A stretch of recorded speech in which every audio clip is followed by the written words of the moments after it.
Magpapasko na.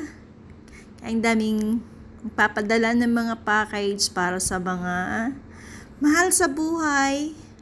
At siguradong darating ito sa Kapaskuhan or bago magpasko.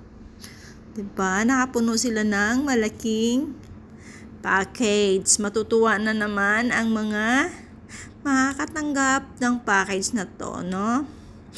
So, sa lahat ng mga nagpadala ng mga boxes, sa lahat ng mga uuwi ngayong Kapaskuhan sa Pilipinas, mabuhay kayo. Sana maging masaya ang inyong Pasko, ano? Samantalang kaming natitira dito sa abroad, sana maging masaya din ang Pasko namin, ano? Kahit hindi namin kasama yung aming mga pamilya.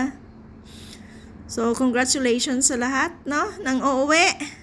At nakapagpa-box bago umuwi. Hindi ho lahat nakakapagpadala ng package. Pag umuwi, yung iba po, sarili lang nila yung dala nila. Tulad ko pag umuwi ako, hindi ako nagpapa-box.